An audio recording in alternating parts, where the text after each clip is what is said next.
great because instead of, say, if you took 3 punts on DraftKings to win a tournament, you need all 3 to hit. On FanDuel, you only need 2 to hit. So I suppose that's to some degree obvious, but it's worth pointing out that you do want to take guys who hopefully carry some sort of upside for you, and you can actually get that out of Solomon Hill or Darius Miller, albeit different ways. But Solomon Hill has the ability to accrue enough defensive stats to certainly pay off his sub 4K price tag. I think they want to give Stream Dead, somebody said. Okay. Let me turn down my... Maybe they moved me. Who knows? Maybe my Fortnite is updating. It's up under right name now. Okay, so they moved me. Okay, that's fair. Because they decided to put me in the right place. Hold on now as I get in and tweet that out to hopefully get everybody in the right place. Holy messages. Hey, you dropped off air. Thanks for the hint, guys. You guys are the greatest. Yeah, I'm working all night there. All right. Stream is fine on Periscope. That's good. I'm glad my Periscope friends. Right name now. Okay, we're not separated from me. Hey, look, it's me. Okay. Wearing a Browns jersey. Asking for trouble. Never take advice from man wearing the Browns jersey.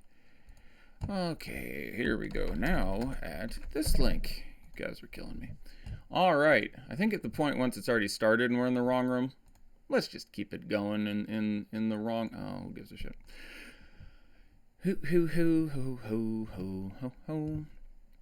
Yeah, there has been some news that De'Aaron Fox's shoulder is a little stingy, so he makes him one of the less safe pieces of this game, and certainly with a price near 8K, he's a hair over on FanDuel, a few hundred less on DraftKings.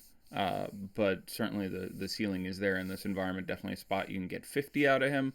But he healed again. The price is up. But if you're going to play him, this is the spot. I like playing Shumpert again. Makes an ideal FanDuel play. Even at 3,500 on DK, it feels pretty good in this environment. Not a ton to add behind that. Nemanja Bjelica is an interesting spot. Obviously been awfully frenetic recently. Difficult to know exactly what you're going to get out of him. On FanDuel, the price of $5,900. I think I enjoy playing Etuan Moore a little bit more and saving $1,500. I obviously Jaren Blasingame going to take a lot of ownership there, but certainly wouldn't be out of play. And one of the other chalkiest plays that you're going to see for the day on DraftKings is Bogdan Bogdanovich, clocking in at a mere $5,000 on DraftKings. Has had some poor games recently, but that price does feel objectively a little bit too cheap. Let's move on. We'll come back to things and questions. There's obviously a butt ton of games. I don't want to miss anything. Let's go into the Battle of Florida here. Again, the Heat visiting the Magic. They are in Orlando. Goran Dragic is still out. Dion Waiters will stay out. There was some news that he might make his long-awaited and very well paid for debut today. That will not be the case. A couple of guys of interest for the Heat for me here. I will start with Josh Richardson, who actually has a matchup I like, and I'm always going to be interested in him in tournaments in days when Goran Dragic is out. You can very clearly get... I have Fox currently as they sort of expect him to play, but they're concerned about his shoulder. There's been a number of sets of comments. I'm keeping an eye on it. That is a 6 p.m. game, so just I would feel free to deploy him normally, but just keep an eye on the news as we come towards that lock, which is in only 45 minutes, and hopefully we'll get some news that he is point of fact starting. I have to restart my Google alerts. I apparently missed one there.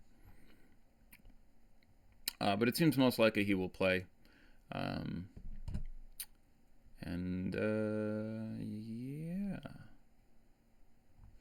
All right. So, again, Josh Richardson I still like quite a bit in tournaments. James Johnson is still too cheap, and most importantly, last game we saw him stretch all the way out to 30 minutes. That's obviously very exciting news and really portends for his upside, and with him being under 4K, that makes us happy. Now, the downside is I don't know if today is the day to look at it because he is not the youngest guy, has had some injury issues, and the Heat are on a back-to-back. For what it's worth there, the Heat, the Wizards, the Suns, the Thunder, the Clippers, the Warriors, and the Mavericks are the teams on back-to-back. Right on cue with that question, do I think they limit James Johnson today? I would expect them to limit James Johnson a little bit, given the fact that, again, 30 minutes yesterday seems a bit for him. And they have a number of guys to fill in for him. But I spoke yesterday about James Johnson at length, said that he was one of the guys who made the matchup really difficult for Giannis, and that I liked James Johnson and I didn't like Giannis, and certainly all that came to pass. I still think he's very much in play, but it wouldn't shock me if he was, rested. I don't think it's likely because we probably would have heard by 43 minutes and change before lock. So again, something I'm keeping an eye on. But because he's in the early game, I expect him to start 3,700, 3,800. Still a really nice spot for him. I like Hassan Whiteside, especially on DraftKings. FanDuel, obviously 8K is a bit of a nut to pay. Certainly not out of play. His point per minute and generally his full production has been extremely compelling against Vooch in the past, was good certainly against him earlier this year. And we've seen, Whiteside in the last few days since referring to the lineup actually getting reasonably consistent fourth quarter run. So I still paying 6,700 on DK have some real interest in Hassan Whiteside as a tournament center. I think there is a decent chance he gets 30 minutes, and if he gets 30 minutes, I would project him for something like 45, 46 fantasy points, and that certainly works at $6,700. Those are the big three guys I'm interested in there. You can still do Tyler Johnson on FanDuel. 4,200 is still objectively a little too cheap for the upside he carries, but again, yesterday you saw pretty perilous floor there as well. Although that did leave him well rested for today's contest. Lillard or Fox is Lillard for me. I like Fox and everything, but again, it ends up being a little bit site dependent. It's a little closer to Fox on FanDuel, but on DraftKings, I will take the $8,700 Lillard and feel pretty good about that. I actually like the matchup with Dallas. Shitty DVP statistics aside. And he put up a very near a 60 burger against them earlier this year. But I like some exposure to either him or CJ McCollum, both of whom are just priced a little too cheaply for the situation. As far as the Magic go, Fournier, priced pretty advantageously, but not a great matchup for him. Especially on FanDuel is a little bit too cheap if I'm building 150 lineups. I probably have 2 copies of Evan Fournier, but not a spot I absolutely love. Jonathan Isaac, especially DK, projects as someone who's probably going to pick up some steals. Always has an upside at that price. Again, the minutes are anywhere from 22 to 32. And again, I believe we still have Jonathan Simmons questionable as of this speaking. If we get news that he's in, that would pretty firmly put me off him. James Johnson is starting, so there's that news right there. So I think you can still deploy that with some degree of confidence. I would be very surprised if you saw 30 minutes again from him on a back-to-back, but A, it isn't impossible, and B, especially at FanDuel, where again, droppable, and again, steals and blocks is sort of his thing. Aaron Gordon, there was a long time when we talked about the Vooch versus Whiteside splits, and Whiteside has pretty much held up his end. Vooch has slacked a little bit. That isn't to say he doesn't have a monster upside, but obviously you're paying Karl Anthony Towns money for him, and you're paying well more than Nurkic, and you're paying more than Randall. So it's a fine GPP pivot we have seen over and over again in much tougher spots. In this one, Vooch can drop a 60 burger, but it is a tournament play, points per dollar, not my favorite guy. I probably in tournaments actually slightly prefer Aaron Gordon.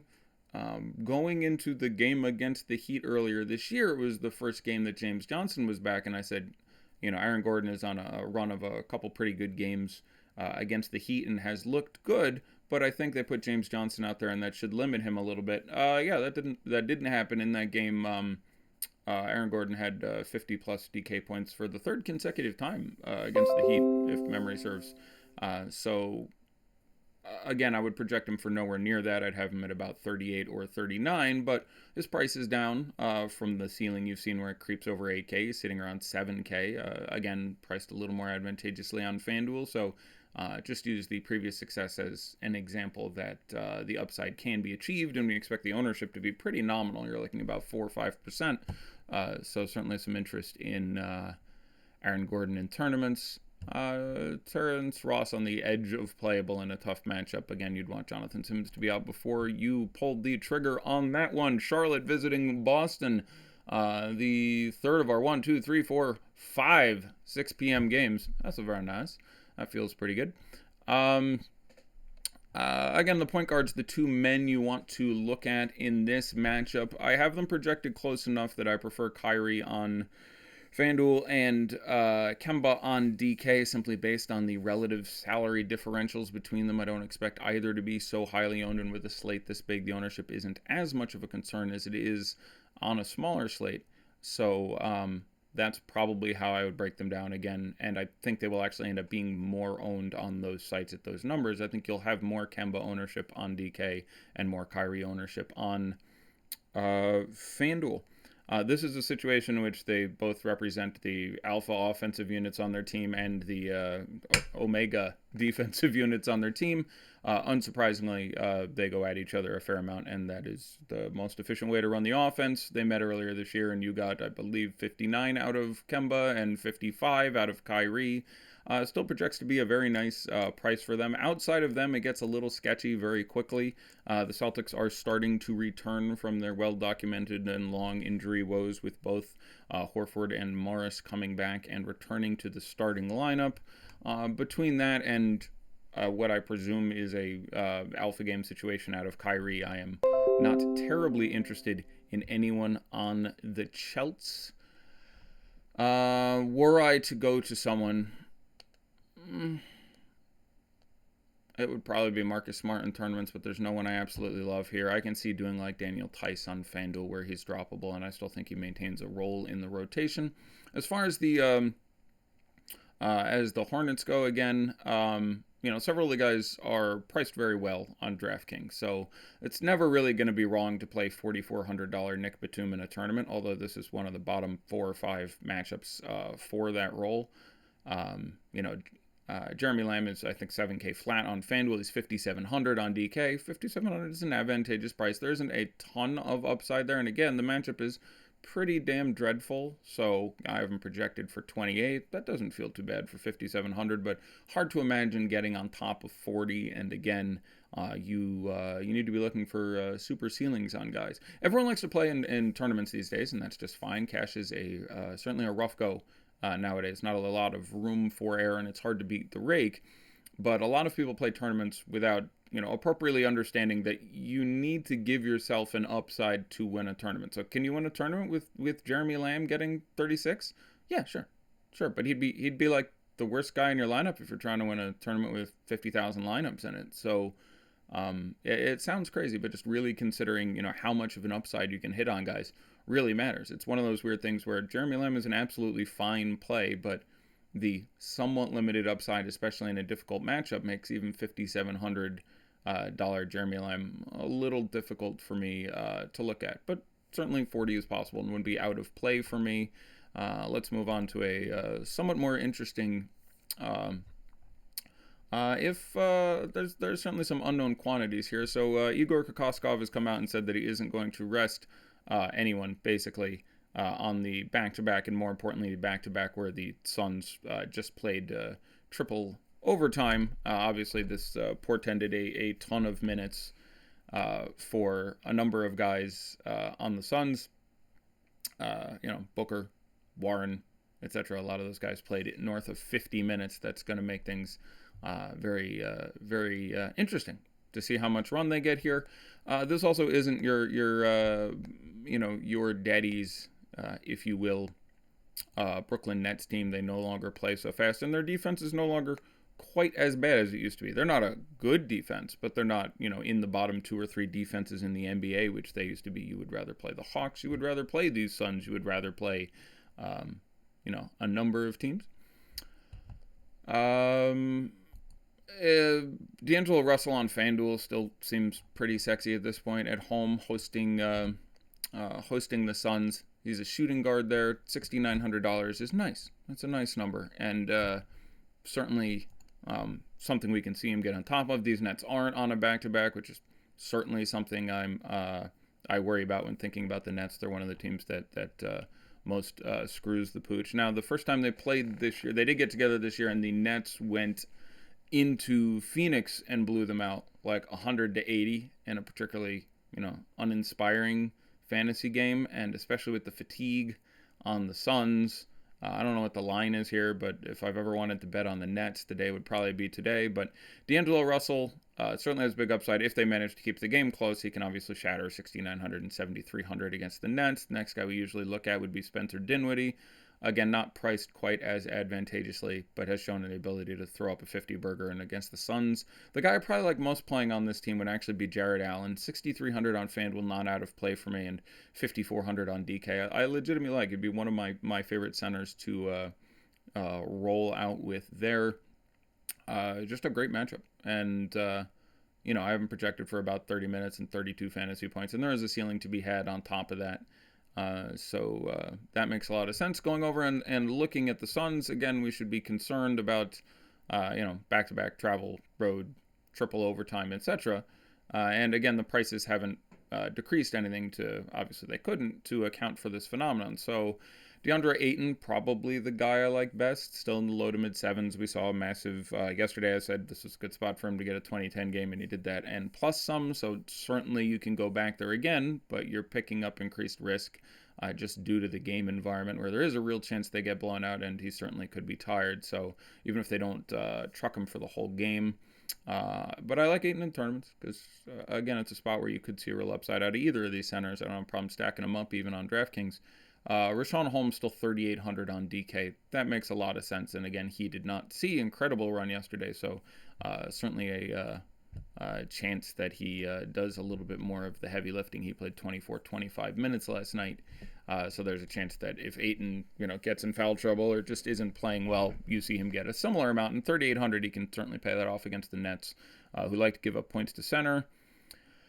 Sort of same story with everyone here. DeAnthony Melton is cute in tournaments. Again, in the overtime, they had Booker running point and Crawford running point and various other guys, so maybe is a rest mechanism for the rest of the team. 4,100 and droppable on FanDuel, 3,700 on DK. Probably only gets mid-20s in minutes again, but intriguing enough. I'd have one in 150 tournament lineups. McCall Bridges sort of more of a cash play. And there's no reason Devin Booker can't put up 60 against the Nets. It's just, all the environment concerns we already discussed. Same thing with Kelly Oubre. Got a lot of time yesterday. Wasn't as great as in his first time with the team. But again, it's just, it's a big slate. There's a lot of other situations I like a lot more. So I don't have a problem grabbing a guy from that game. But especially with these two teams and these two coaches in this environment, certainly a lot of ways that it can get squirrely in a hurry. Let's talk about the Holmes or Jerebko. I would play Holmes. Let's talk about the Bulls and the Cavs. Should be a terrible basketball game, but should be a decent fantasy basketball game. Again, injuries on both teams. Projected score of about 200, but expected to be basically a pick'em, and that's basically what happened the first time these two teams got together this year. I think it was 99-98 in that game. I have it up here somewhere. 99-98. The Bulls got them by a singular fantasy point. Larry Nance is probably still worth the price of admission here, especially FanDuel, where he's not taking your center spot. They still have him as a power forward. The first time they played the Bulls, Tristan Thompson put up 44, 45 fantasy points, and Larry Nance is certainly capable of doing that. Plus some, so there is still, again, very possible another 50-plus fantasy point game here. I don't mind pivoting across the ball at almost the same price and playing Lauri Markkanen. He's been one of the guys I think I've been pushing over the field quite a bit recently, as he's the guy I expect to, take a ton of the usage without... with Levine missing, and that's true. He had one bad game out of his last four against Brooklyn, not coincidentally, where he had 18 fantasy points. But the other three games recently were against the Spurs and the Thunder and Orlando, and he took 17, 18, and 20 shots and had 43, 43, and 45 fantasy points. And even beyond that, it's certainly not impossible in this matchup. So, someone just asked about Aaron Gordon, and there's just a lot of guys in that price range where you're talking about on FanDuel, you're trying to pick between Lauri Markkanen and Aaron Gordon, and power forward is just a really strong position. I'm even forgetting some in the sevens here. On FanDuel, you're up to 8,100 for Tobias Harris, but just hanging around that 7K price tag, there's a lot of juice here. Power forward on FanDuel. You have Lauri Markkanen, Larry Nance, Kyle Kuzma, Aaron Gordon, I'm not putting Tatum on that list. He's a tier below for me. Montrezl Harrell, Draymond Green, and Jaren Jackson Jr. against the Lakers. That's 7 of those 8 guys represent really exceptional fantasy plays for me. So I'll talk about them all a bit, but picking between them, they're close enough in expected value and upside that looking for correlation, a little more interesting there. A guy on the Bulls I want to spotlight for a second here is Justin Holiday. Has not done exceptionally well the last few games, but they are still loading the minutes on him very significantly, and he's still priced cheaply enough. I think there is a real upside to be achieved there. His shooting in the last 4 games is 1 of 12, 3 of 10, 2 of 10, 3 of 11. He will not continue to shoot 25% from the field, which is basically what that represents. And if he makes half his shots in any of these games, that takes him over 30 and even towards 40. He's still got a 26 and a 30 fantasy point game, including a double-double, even with that horrible shooting. 3-point shooting in those 4 games. 1 of 10, 3 of 8, 1 of 5, 0 of 5. So that's 5 of 28. He's going to shoot better than whatever 18% from 3 that represents. So Justin Holiday still does carry a lot of an upside, and certainly this is not a Cleveland matchup that you would expect to make it terribly different. Carries a reasonably safe floor. I don't hate Justin Holiday, and the ownership should be well down based on his recent box scores, but especially against the Cavs, I think he can get on top of that. I don't mind Chris Dunn, but I would rather Lauri Markkanen at the same prices. And you could certainly Wendell Carter again, but a lot of options I really like. Cameron Payne will play, so less inclined towards the Shaq Harrison value play we had been talking about a little while ago. For the Cavs, Rodney Hood will sit. By the way, De'Aaron Fox will start. So he is starting and playing. Darius Miller getting the start at the 3 for the Pelicans. I don't mind that at that point. I still don't mind Etuan Moore. Again, that last game where he played all the minutes and took all the shots, Darius Miller started that game as well. So still would prefer playing Etuan Moore, but you're saving certainly a fair bit of money going down to Darius Miller, and certainly not out of play there. Frazier's still in the starting lineup. Wouldn't be surprised if at some point soon they turn that into full-blown point guard Drew Holiday, but it hasn't happened yet. Chris Dunn is in. David Nwaba has been upgraded to questionable.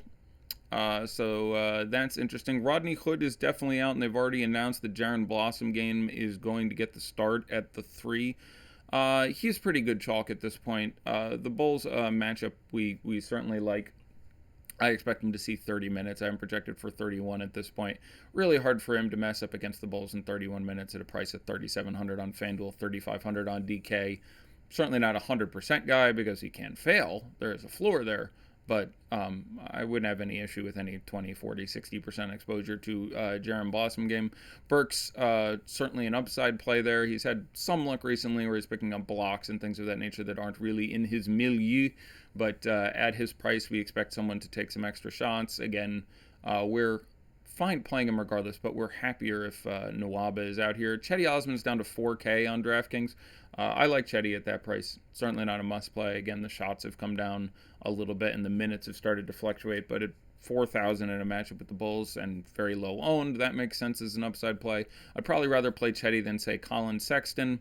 There's just some other, even at point guard, we're 4,700 on FanDuel. You can start to think about dropping him. There's just a few other cheap point guards that I wouldn't hate, including across the ball, Arcidiacono. On FanDuel makes sense. Cash or a tournament, he's droppable. He's 3,900 on FanDuel. Should play 30 minutes here against a pretty egregious Cavs defense, and I'd project him for about 25, and that feels just fine. More cash than tournaments. One of the few guys in my rankings who frequently gets a better cash grade than a tournament grade. A lot of guys are like a C in cash, but a B in tournaments is probably the most frequent grade. But he generally has that inverted. He's in that DJ Augustine school of guys to look at. Colin Sexton has enough upside. You can feel free to load him in a tournament. He's priced cheaply enough. You could feel free to load him in cash, but the minutes have started to be, on the underside of 30 as opposed to the other side because Matthew Dellavedova sucking up some minutes there. No interest in Dellavedova himself for me. Jordan Clarkson, the other guy who I expect to get the most ownership here, along with Burks and Blossom game with Hood out. Just adds more shots for him as a guy who's, frequently crests 30 fantasy points, has a real upside well beyond that. Again, priced very advantageously on FanDuel where he's 5,400. Shooting guard on FanDuel in that 5 range is not that different from the power forwards in that 7K range I had talking about. You have Justin Holiday, who I alluded to a minute ago. Jordan Clarkson at 5,400 on FanDuel is pretty significantly underpriced. Again, Fournier at 57 was a little bit too low. Burks at 47, and one of the better pricing things of the day, Lou Williams is only $5,200 on FanDuel. Which is $1,200 cheaper than his DraftKings price.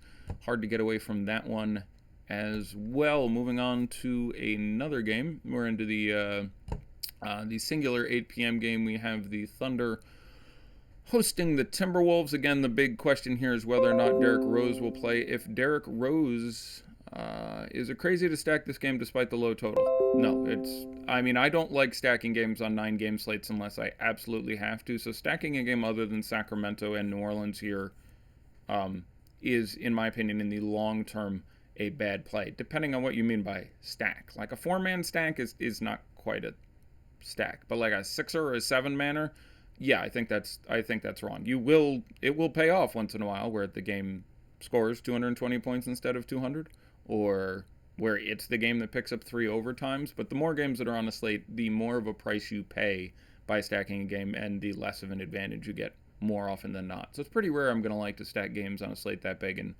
I'd be really hard stacking the 200 game instead of the 240 game. So talking about the Thunder, James Harden landed right on his projection for me yesterday. I had him at 66. I had Russell Westbrook at 55, but spent quite a bit of time on the show yesterday breaking down the game theory and the history of what I expected to happen there. So Harden was fine, and again, in this environment, you can see he took 30, God knows however many shots. He took like 35 shots and played like 42 minutes, but the Spurs D was much better and legit and kept him, even in alpha mode, from going completely crazy.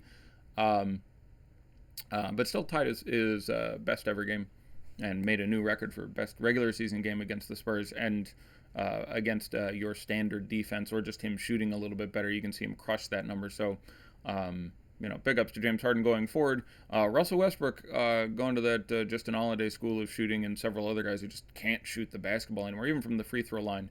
His thing seems jacked up. Now, he takes a lot of layups, and he's still a force of nature, so not going to have any issue with you playing Russell Westbrook, especially as his ownership is going to continue to stay low till he puts out a ceiling game. Hard not to like Paul George, his continued degree of excellence, his ability to get defensive statistics. Both him and Westbrook are racking up steals at a pretty ridiculous rate, but not going to argue with anyone playing Paul George in any format. It's tough because on FanDuel he's now $100 from 10K, and there's a lot of value guys I like a lot, but again, yesterday's game giving you a fine example of how much this game has. Probably one of the most varied over-unders that you could see. Like it's been moving around on the board. I don't know what it is now, but you have two teams that both vary between slightly below average and the best defense in the NBA.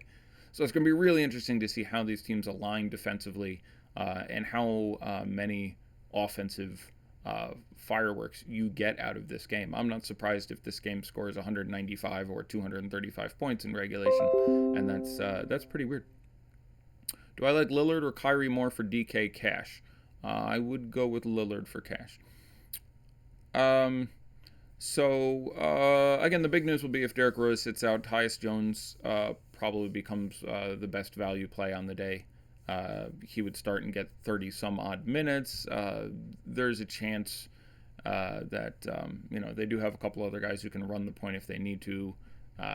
Jared Bayless is still in town, but I still think he would get the preponderance of minutes. So cheap and droppable on FanDuel, 4,300 on DK. Only point guard eligible, making that lineup a little bit sticky, but makes some sense, especially because of the fact that he's going to play regardless and can sort of cover you a little bit. So it makes a ton of sense on FanDuel. And on DK, in the event Derrick Rose plays, you can swap away from him. So that makes plenty of sense as well.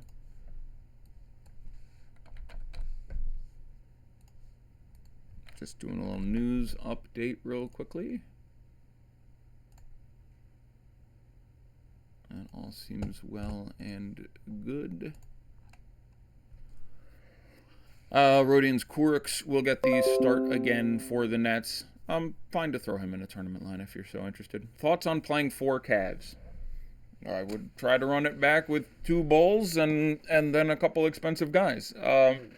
Less concerned with it than running 4 Timberwolves because you're running 4 4K guys instead of 4 6K guys. But it's a highly polarizing experience. Ingram or Covington, unless there's something going on with the Lakers, I can't think of. I would go with Covington. Ingram needs something fluky to really hit any sort of upside game now. Covington can just make 4 3-pointers and get 6 steals, and that actually happens every couple weeks for him. Not a ton in this game I love. Paul George has obviously been in phenomenal form. Regarding the centers, they're both, Adams is priced up a little bit for a good matchup, as he should be. Towns is priced down a little bit for a tough matchup, as he should be. I don't have a problem with either of them in tournaments, but I slightly prefer better plays, or other plays at least, to each of them. Yeah, let's move on to another game here. We are getting into, I think, it's just one game every half hour for the end. We have an 8 and 8:30, a 9 and a 9:30. So late slate heaven for FanDuel and DraftKings grabbing that rake. The Clips going into Golden State, the second fastest game of the evening behind that crazy opener. Over under in the mid 230s.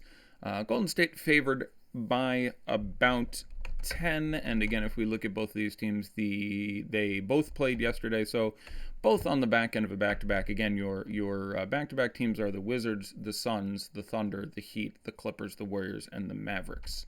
So those 7 teams out of the 18 we are discussing. I like my guy Montrezl Harrell a little bit. Price a little better on DK, has returned to form recently, looked good against the Warriors early this year, and the kind of center you would expect to be productive in this environment.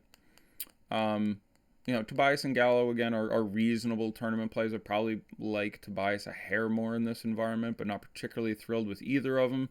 The minutes, again, are getting a little squirrely up top, where you already had Avery Bradley and Shai Gilgeous-Alexander and Pat Beverly, and now Lou Williams coming in and taking some minutes. It's just a bit of a mess there.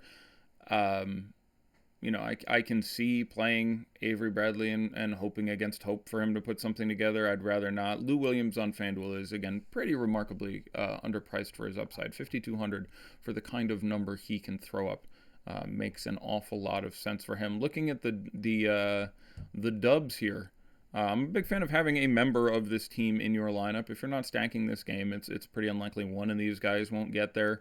And it ends up being a little site dependent, which one I prefer more. Both Steph and Durant are just in the mid 9s, always carry massive upsides with them. I would probably prefer Steph here on either site.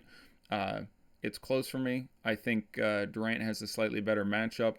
But I like Steph's ownership a little better with some of the value point guards. I think turns out a little better for us, and has been very good against the Clippers for a couple of years now. I can't remember the last time Steph didn't have a good game against the Clippers. It's been a number of times. He did not play in the game earlier this year. So for those who are like, Durant had 70 against them or whatever last time, there was no Steph.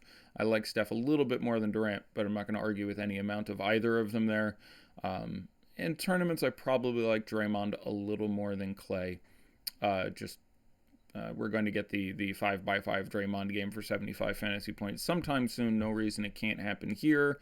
Again, looking at the value bigs there, it's still basically at almost identical prices. Looney and Cash and Jerebko as the tournament punt there. Does it make sense to stack Steph with Draymond as correlation since they're running the second unit together? Not terribly relevant which unit they're running there, and again they chop that in the middle, and you tend to get Clay coming back in to start the quarter. It certainly doesn't hurt, but I don't think it's incredibly relevant which particular spots in the rotation they're sitting on there. 14 minutes left. Let's go ahead and get into the Mavs and the Trailblazers. I like Damian Lillard just plenty. 8,700 is still too cheap. 9,400 on FanDuel is still also too cheap. yeah, has just looked extremely good. I like taking Damian Lillard certainly at home. We don't have a massive line in this game. I think it's 6 or 7 points right now. And that's just a low price. I get stuck between him and Kemba, but it would be Lillard and cash for me. I certainly understand going with Kemba in tournaments, and has a lot to do with whether or not you're going to correlate it with any of these interesting Dallas plays.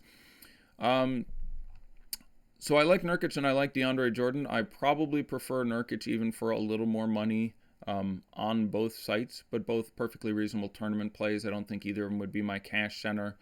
I probably very slightly prefer Hassan Whiteside, but all three of these guys nestle in sort of the same box, and they're all 66, 67, 6,800 on DK. Of the three of them, Nurkic probably the safest, then Jordan. But Nurkic and Whiteside have a higher upside, but Whiteside probably has the lowest sort of amortized ownership there. I'll refresh our ownership and take a look, but an interesting choice between certainly those three guys there. Basically same ownership. Right now we have highest owned pure center as Willie Cauley-Stein, but that's coming after Anthony Davis and Draymond and Julius Randle, of course, we have up on top. We do have Nurkic as the highest owned of these three guys I am discussing here. Then Jordan, then Whiteside, which is, again, what I expected. So, yeah, I end up being roughly even on all those guys with the combination of all those various factors we are discussing. McCollum 62, 64 is just fine. You could run that in cash. I would probably rather run Clay in tournaments, but that price is low enough when he gets down towards 6K, under 6.5. That starts to make sense throwing out in tournaments, and this is an absolutely fine upside environment from him.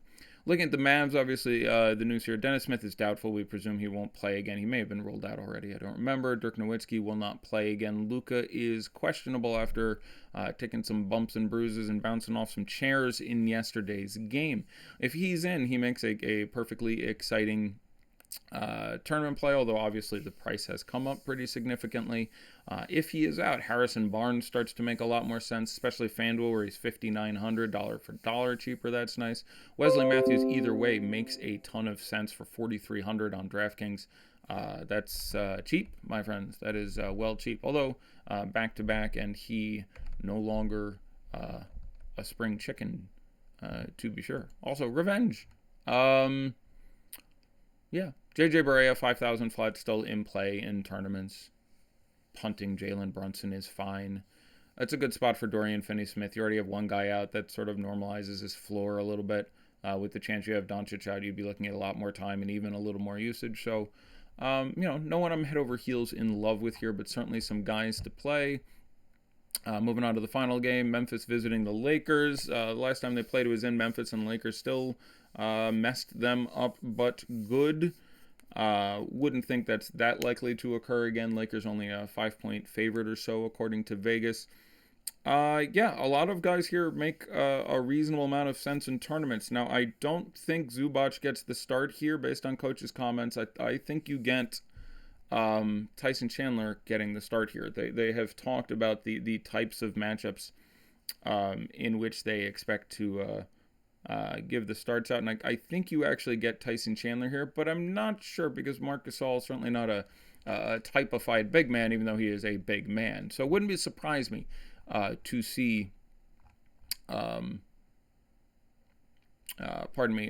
Chandler get the start here. So especially DraftKings where you can get the swap, Ivica Zubac at $3,700 makes a lot of sense. Again, getting 40 out of him is going to be a fairly uncommon experience, and let's keep in mind this is a very good Memphis defense and a very good defender in Marc Gasol, and pretty unlikely we get a repeat there. Kuzma or Gordon, either site for GPPs. I will probably go with Gordon. Your ownership is going to be lower. Again, Kuzma's price has decreased to a level in which I like him again. 8K Kuzma I was having some trouble with. His last game was the most a fan of Kyle Kuzma I've ever been in my life, and he put up 32 for his slightly over 7K, which was certainly, disappointing, but looked good in that game. Just didn't happen to pick up. I think he had one steal, no blocks. Just didn't end up with a ton of peripherals, so got you 30-something instead of 40-something. But clearly a guy who can store 40 because he did it 9 games out of 10 for quite some time. So it's 7,200, 6,900, more of a cash play for me. So I will play Aaron Gordon for lower ownership and higher upside in a tournament versus Kuzma. Kuzma, a bit more of a cash play for me. LeBron makes plenty of sense at his price. There are not a lot of great spend-up guys tonight. Obviously, Westbrook, we certainly have some issues with, and he just ends up being a pivot off very highly owned and incredibly powerful-looking Anthony Davis. There's no raw points I can put him up there even for $1,000 less with Anthony Davis, but certainly makes some sense as a pivot.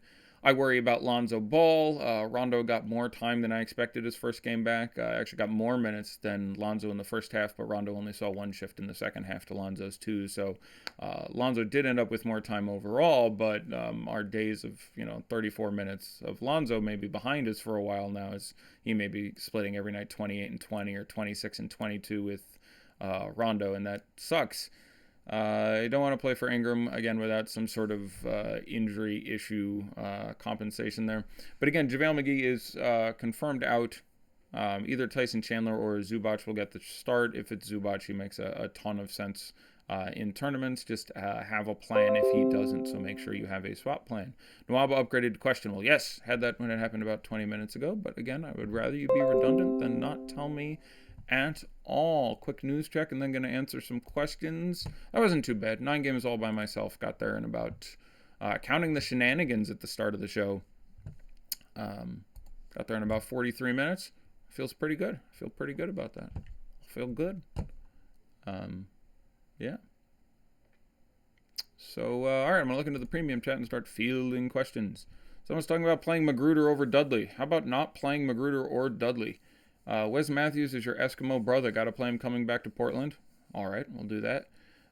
Burks, Miller, and Triple J, or Lou, Bridges, and Marvin. I guess it doesn't matter much which Bridges.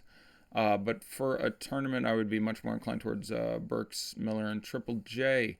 Lillard or Paul George? Well, FanDuel are different positions, so I can't assume you mean there. DK, it's 8,700 versus 92. I would have them fairly close at those prices. I guess I will play Lillard, but not strong. Tyus Jones, given D Rose is out, and Nurkic, or Jared Allen and Jeremy Lamb for cash. Probably barely give the edge to Tyus and Nurkic if Rose is out. Thoughts on Temple? Fine in a tournament. Puntable. Wouldn't do it in cash. Blossom Game and Clarkson, or Davis and Heald?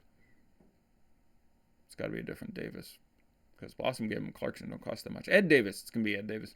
So Blossom Game and Clarkson, or Ed Davis and Heald? I would play Blossom Game and Clarkson in both.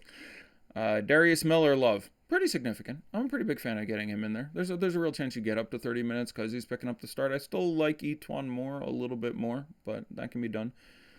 George or Kyrie? Yeah, that's a very good question. There I'll go with Paul George, but very close. Steph or PG-13 for a GPP? There I'll probably go with Steph.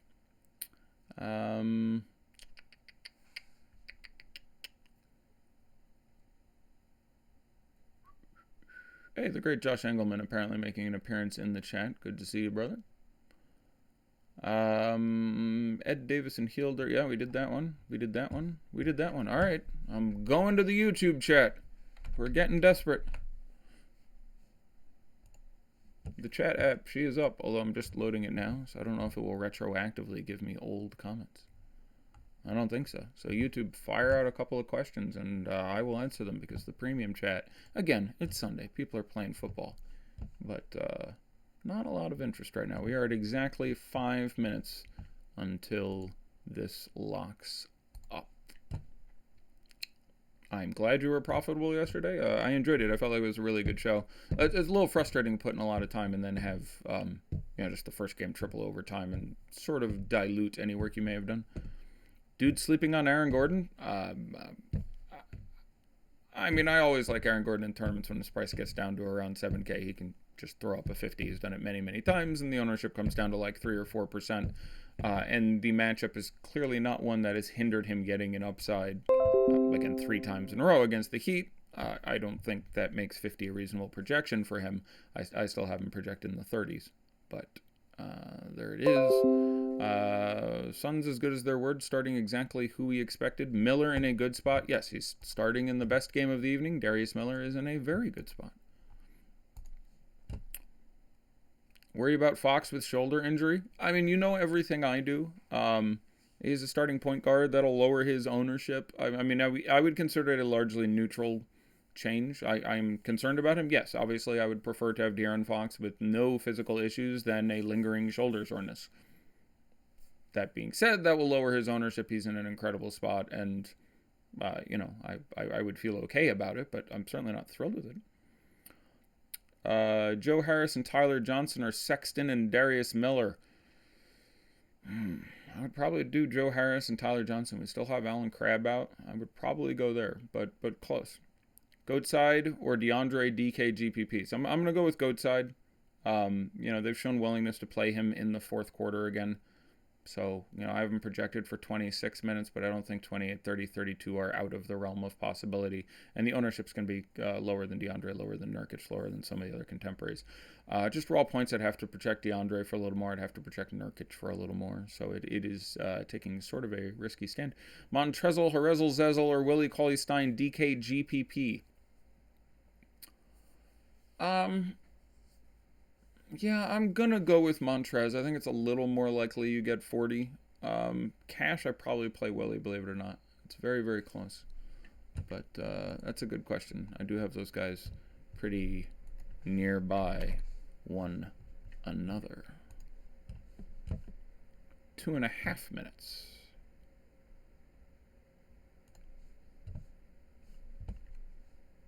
So this is it. You guys might not see me for about 10 days, so drink it all in.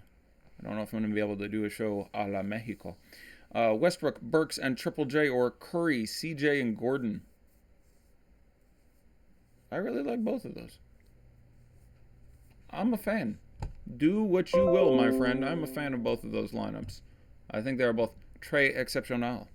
James Johnson I like quite a bit. Again, I would be surprised if we got the superfluity of minutes that we got yesterday. It's a back-to-back. He's obviously not, the springiest of spring chickens. Not some overlay, but some stuff certainly not filling on the various sites. So something certainly to keep an eye on if you are considering entering some contests at this late time.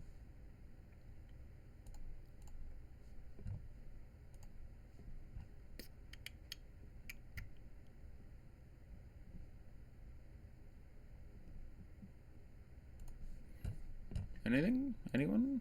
Questions? Steven Adams or Markkanen in a GPP? I would go with Markkanen there. I think he still carries an upside. Hey, Merry Christmas to you too, Birdie 18th. I appreciate you saying so. We are coming down to it, so I am just, due to the lack of huge number of questions right now, I am just checking for any last-second news as we are under a minute. So I've got the Google alerts and the tweet deck up and running. 45 seconds to go.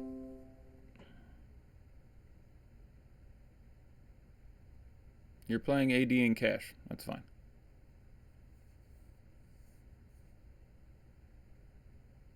Alex Poitras in at the 5 for the Hawks. This cannot go well.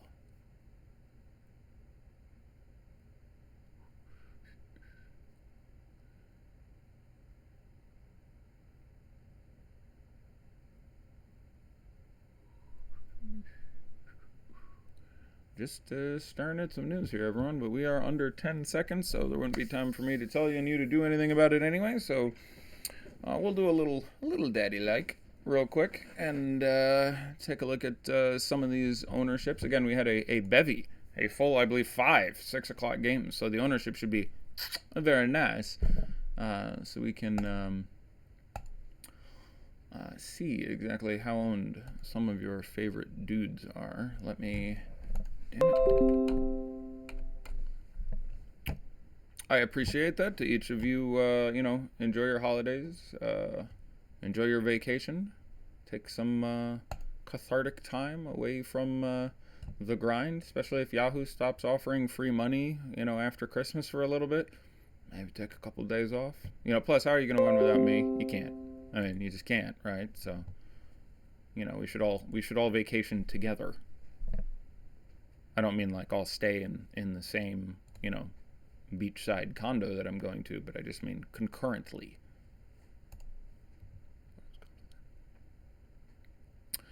All right, 1 minute past lock. I am ready for crushing news. Highest owned player. Julius Randle, 36.5%. Alec Burks, 31%. Buddy Hield, 30%. Interesting that Buddy got that high. Buddy got in there over Bogdan. That is surprising for me. Bogdan, 28%, which is about what I expected. Buddy Hield, 30. Anthony Davis, 27. De'Aaron Fox, 24. Jared Allen, 20. Nice. Nemanja Bjelica, 18.5. Jaren Blossom game, 17.35. I'm pretty excited about that if I have Blossom game. Like, I thought he was going to be higher. Like, as he's getting the start, I don't know if we got final news on Nwaba. And again, that game starts now, so I guess we'll just know when he walks out on the court or not. But especially if Nwaba doesn't play, like 32 minutes of Blossom game against the Bulls doesn't feel bad for 3,500 or whatever. Clarkson, 17%. I feel good about that if I have him. Nance, 17%. I feel good about that if I have him. Chetty Osman, 14%. Yeah. Willie Cauley-Stein, 13. D'Angelo Russell, 12. I'd feel great about if I had him. Chris Dunn, 10. Rodions Kurucs, 9.5. Drew Holiday, 9%.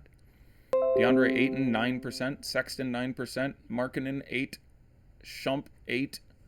Kyrie, 7.4. Justin Holiday, 7.3. My boy, James Johnson, 6.4. Aaron Gordon, 6% flat. Daddy likes. Wendell Carter Jr., 5. TJ Warren, 5. Darius Miller, 5. Devin Booker, 5. Kemba Walker, 5. Rashawn Holmes, 5. Gordon Hayward, 4.6. Jeremy Lamb, 4.4. Augustine, 4. Dinwiddie, 4. Oubre, 4. Ed Davis, 4. Jaylen Brown, 4. Joe Harris, 4. Evan Fournier, 3. Nick Batum, 3. Daddy likes that. $4,400 Nick Batum. Might as well get him at 3%. Jason Tatum, 3. Marvin Williams, 3. Ryan Arcidiacono, 2.6. Marcus Smart, 2.6. Hassan Whiteside, 2.4. Daddy likes. And again, it's going to be a bad play 85%. Well, it's going to be a bad play 50% of the time and sort of a relevant play 40% of the time. But that other 10% of the time, it's going to feel really good. McCall Bridges, 2.3. Rondé, 2.2. Jonathan Isaac, 2.2. Melton, 2.1. Dellavedova, 2 flat. Vooch, 2. Carroll, 1.8. Dudley, 1.6. Moore, 1.6. Etuan Moore, 1.6. Daddy likes that. Got to stay with my guy there.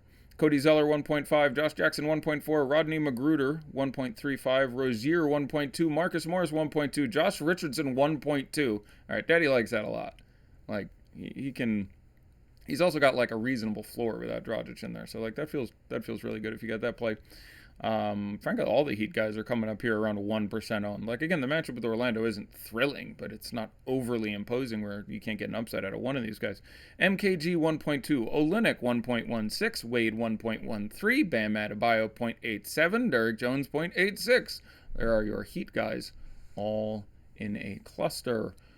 Robin Lopez 0.85. We're going to get to one, I promise. Terrence Ross 0.82, Tice 0.8, Tim Frazier 0.72. All right. At 1 in 100, I'll go with that in that matchup. Jabari Parker, 0.7. I left him ranked. Guillermo Sweet Dick Willie Hernan Gomez, 0.5. Tony Parker, 0.5. Tyler Johnson, 0.5. Horford, 0.45. Zizic, 0.45. Kufis, 0.43. Shaq Harrison, 0.41. Wow, we're going. Malik Monk, 0.4. Jamal Crawford, 0.4. Bob Williams, 0.36. Justin Jackson, 0.33. Chandler Hutchinson, 0.24. Jahlil Okafor, 0.17. Miles Bridges, 0.15. Mohamed Bamba, 0.13. Yogi Ferrell, 0.13. Solomon Hill, 0.10. Elie Okobo, 0.09. I'm going to keep going because I'm not 100% sure he's with their G League affiliate, but I'm pretty sure he's with their G League affiliate. Wayne Ellington, 0.08. He's there, but out of the rotation. Harry Giles, 0.08, I think also with the G League affiliate. Frank Mason, 0.08. Jerry Grant, 0.06. Cam Payne, 0.06.